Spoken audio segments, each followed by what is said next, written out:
When was the last time you really laughed? Think in your head. Was it this morning? Maybe. We've had some good groan-worthy jokes. Maybe it was yesterday in the nice sunshine. Or last week sometime. Maybe it's been a long time since you've had a reason to laugh. But I find that laughter often comes to us in unusual situations. We often associate laughter with happiness, but haven't we also seen laughter in the midst of grief? Laughter in the midst of despair? Laughter out of awkwardness or fear or insecurity? Laughter appears in all shapes and sizes in our worlds. The brand new laugh of your first grandbaby, the LOLs laughing out loud in our virtual communication, laughing as new friends become old friends, laughing as we sit around remembering someone we loved who had died. As laughter is a part of life, so then it's not surprising that laughter is found in the stories of the Bible. Laughter takes center stage in our Genesis story this morning. Abraham is entertaining angels unaware, as Paul later writes in Hebrew, providing radical hospitality to 3 strange men. He brings them something to drink and gets Sarah to make them something to eat. Sarah was probably already laughing a little on the inside, wondering what all this fuss was about. Sarah and Abraham at this point had been on some adventures through their marriage. They'd changed their names from Abram and Sarai to Abraham and Sarah. They'd met some powerful people. He had passed her off his sister twice, and it wasn't altogether untrue. They traveled to Egypt. They had stayed by each other's sides through thick and thin, good times and scary times. All the adventures except parenthood. Or should I say except motherhood, since Abraham was already a baby daddy through his slave Hagar. But no babies for Sarah. She grew older and older, her body changed, she went through the hot flashes and her menstruation stopped, and that was it for her. She knew it, probably at this point in her life had accepted this hole in her life, this thing that could never be. Sure, God had promised Abraham in the last chapter that she would have a child even in her old age. And then even Abraham laughed at God. But Sarah had probably rationalized God's promise, told herself that she would be a metaphorical mother of so many people. So Sarah laughs. Do you really blame her? She had just heard something so ridiculous for the second time that she, an old woman past menopause, could actually bear a child. I wonder if her laughter was part dismissal. After all, this was a group of men sitting around talking. What could they possibly know about a woman's body, what it is and isn't capable of? We know today the problems when men try to propose legislation about women's bodies. Maybe Sarah thought, oh, it's the heat making them think such foolish thoughts.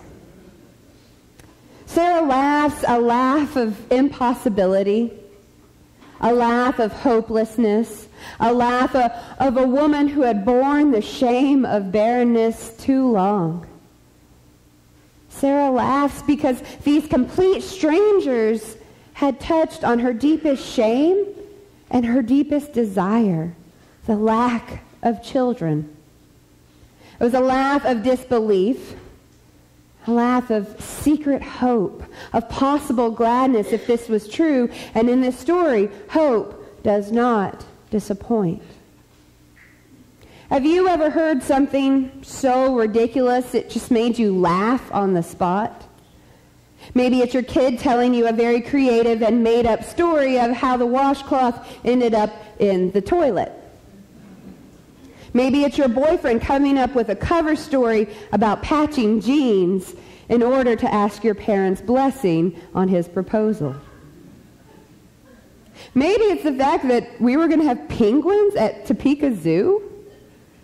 Or that Trinity, in the midst of an economic recession, was going to expand our building, take a line of credit, and welcome a daycare in. Or that Baptists and Presbyterians were going to set aside their theological differences and join together to hand out backpacks and school supplies for kids in need in Topeka. Or maybe it's that brand new, kind of weird associate pastor, and she was going to take the youth to El Salvador.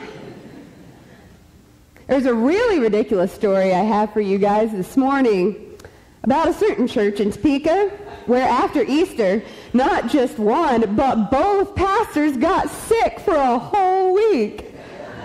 And they laughed together and wondered how would Sunday worship happen. And yet, here we are. What ridiculous stories does your family share that make you all laugh time and time again, maybe only after the fact? What stories of laughter do I not yet know about our Trinity family? I'm sure you can imagine I have plenty of stories of laughter from my life. It's a daily occurrence, usually self-inflicted. Someone commented one time after my sermon about how they appreciate the humor I inject. But the secret is the humor is the easy part. It's the seriousness that I have to inject into sermons. It took a minute. But the reason I resonate with Sarah is more than just the tendency to laugh a lot and more that we are both really old. The story makes me feel old. When I was 17, on Youth Sunday in Arlington, Texas, I had preached my senior sermon along with 3 other seniors. After worship, we were in our classic Presbyterian receiving line, and people were coming out and saying nice things as they tend to do to youth. One of my former Sunday school teachers, Mrs. Denny, comes out of the receiving line, shakes our hands, and says to me, "Have you considered ministry? I think you really should think about it." On the inside, I turned into Sarah. I burst out with laughter. Me? A minister? Who would actually put me in charge of anything? Who would want to hear reflections on my faith? Who would actually let me teach their children? Who would let me pray with them or invite me into special family times? Who would trust me to marry and bury and baptize precious young and old people?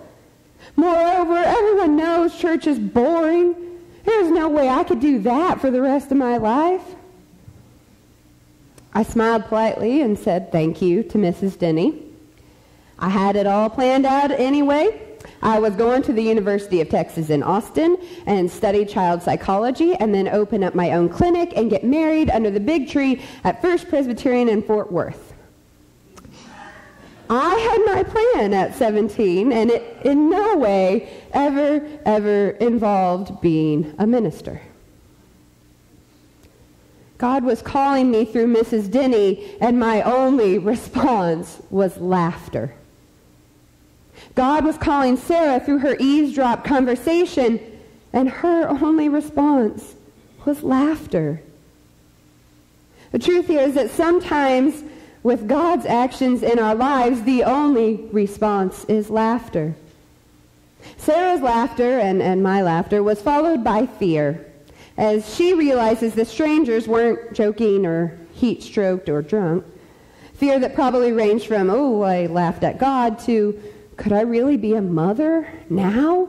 Who would entrust me with a child? I can't chase after a toddler. I might break a hip.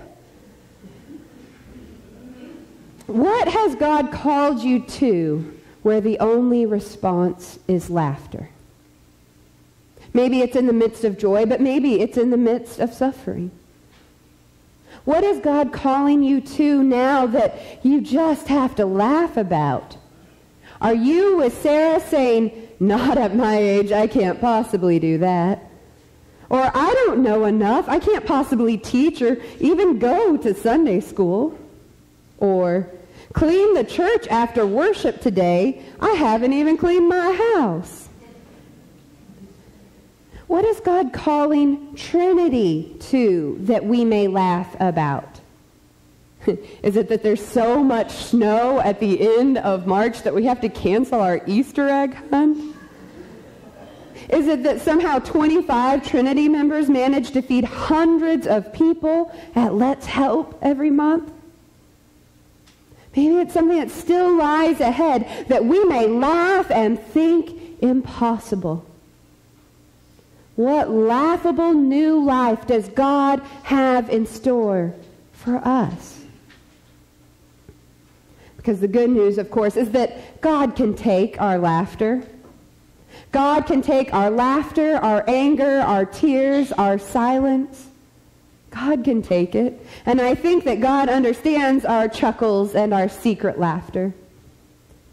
The Genesis story this morning ends with Sarah wide-eyed, stifling her laughter in front of the strangers, even as they encourage her to claim her laughter. Yes, you did. Let it out. Several chapters later, when Sarah, at 90 years old, gives birth to a bouncing baby boy, she names him Isaac, as instructed by God. And Isaac means he laughs in Hebrew. She said that God had given her laughter, and that everyone who hears of the story will laugh with her. See, this is our still laughing God, a God who brings promise of new life in places where death and barrenness seem to rule. This is our Easter God, who fills an old womb and empties a new tomb. This is our parent God, who claims us as children of promise through the waters of baptism. We who are born again in the covenant through Jesus Christ are all renamed Isaac, laughter, for you know we bring God plenty of that. We are children of the promise that what seems laughable becomes possible with God, that laughter and surprise are part of our lives, and that God can take ordinary things and ordinary people and make them extraordinary. As we laugh and play in the waters of baptism every Sunday, I hope you hear your name called once more, that you are a child of God, and as a child of God, God has a path for you, a path that may involve stifled laughter and great guffaws, a path that is not yet over, a path that begins at an empty tomb, the greatest joke ever played on death and sin. So revel in laughter as part of your life and your faith, child of God, child of promise. For you never know where, when, or what God might call you to next. May you, like Sarah, laugh a lot, fear a little, and trust even more. May you, like Sarah, experience a resurrection of new life in places where you thought was barren. May you, like Sarah, listen for God's call in your life even when you've reached and surpassed 90 years old. And may you laugh loudly, freely, and confidently, for the Lord is risen. He is risen indeed. Amen.